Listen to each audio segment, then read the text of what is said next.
this thing on.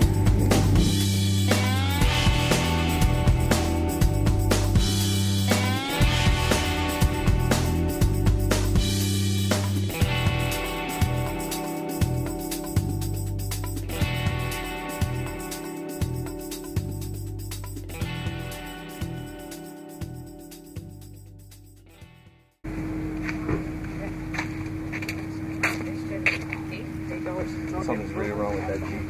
Yeah. So we're here in this cool little army surplus store. And they got some new stuff and some old stuff and some army stuff. It's a neat little store. I can buy all sorts of stuff in here. You got all your army clothing and old wool jackets. You wanna do your gold little sleuth?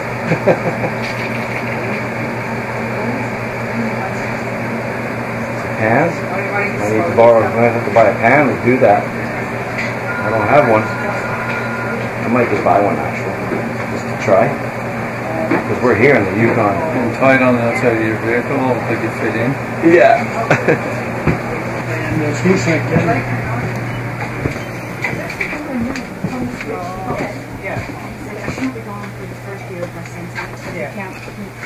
Combine that. So what? Just use? It's the pan for gold. That's what you use. We can use our other one too. They're not. They're. I know. Okay, whatever. Yeah. Got something. You need something from the Yukon, and the Yukon gold is this.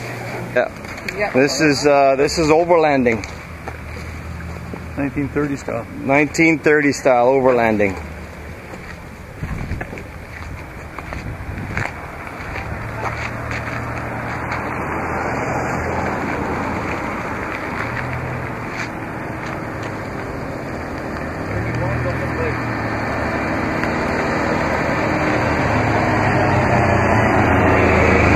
Like, you really got to rely on those tires.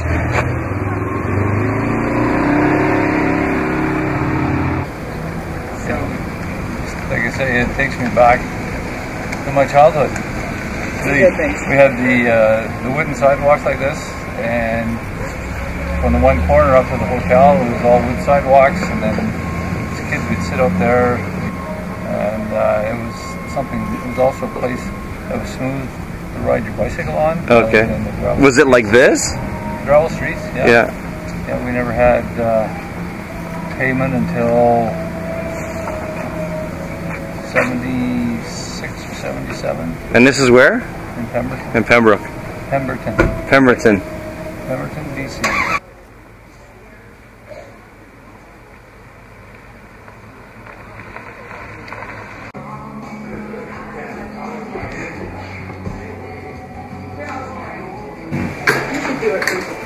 This is it right here. Is that it? Right there. You see it. Oh yeah. Dude. Oh yeah. And it's actually quite black.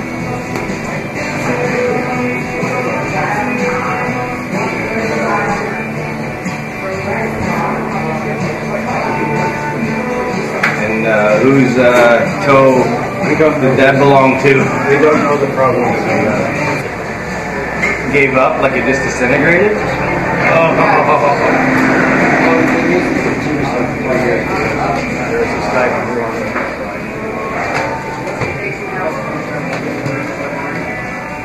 Guy right there, he swallowed it.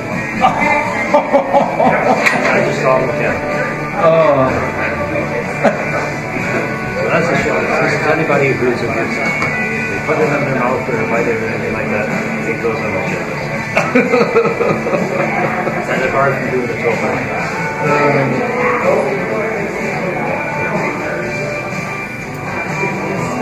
Or past the lips.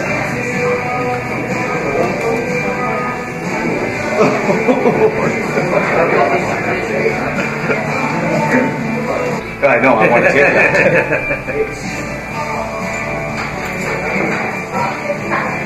All right, Stefan. All right, ready? I'm ready.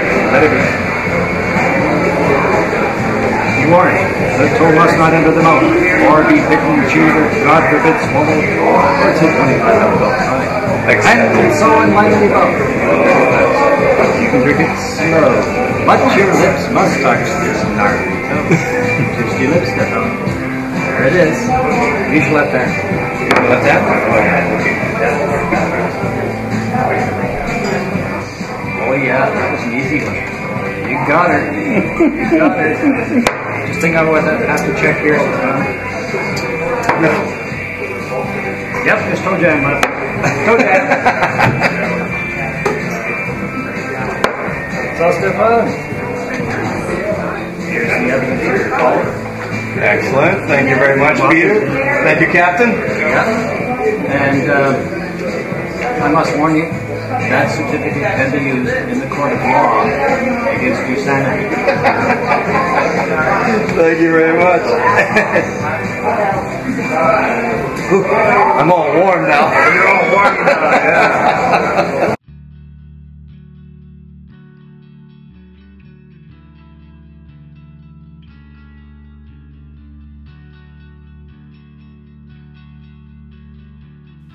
The history of the Dawson City area dates back for centuries prior to the gold rush.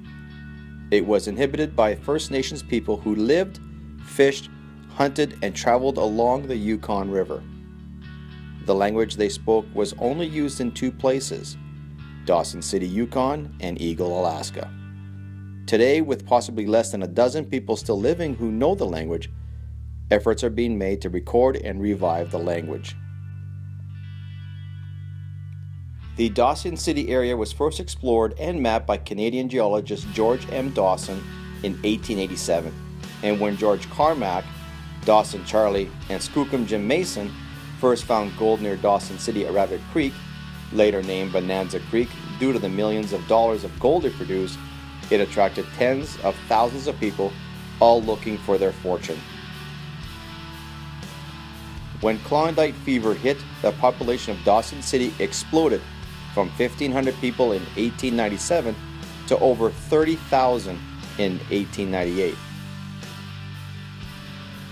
With newspapers in Seattle sharing stories from the Yukon, thousands of gold seekers from around the world traveled by boat to either Dia or Skagway, Alaska, and then made the 100-mile trek to Whitehorse. From Whitehorse, it was another 500 miles to Dawson City, 40 hours by stern-wheeler, or at least 4 days by canoe or raft, where most were unprepared for the hardships they were about to endure. Each person was required to carry a year's worth of food and gear with them, including 400 pounds of flour, 100 pounds of beans, and 100 pounds of sugar, along with their mining equipment. It took approximately 3 months for the average person to get all their food and equipment transported in.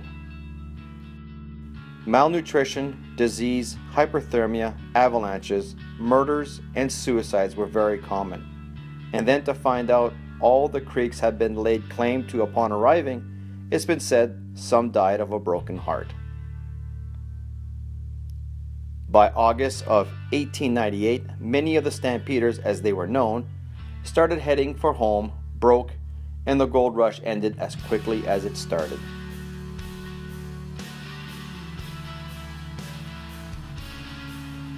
Today, though Dawson City is a small town, it has a thriving arts community with various arts and cultural schools and annual festivals. I would encourage you to get off your couch, get out, explore, and experience some of the history that both Yukon and Alaska share. Take a walk on the wooden sidewalks or wander through the shops, relive the gold rush.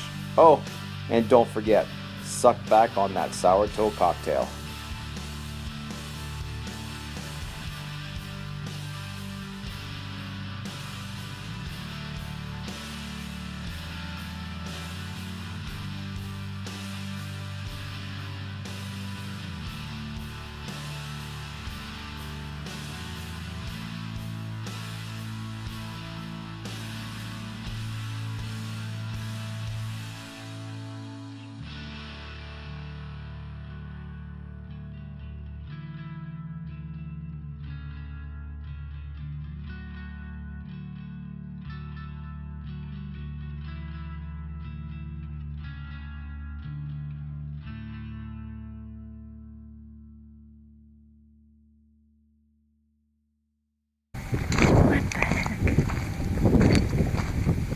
easy, man. It's all about the overlanding.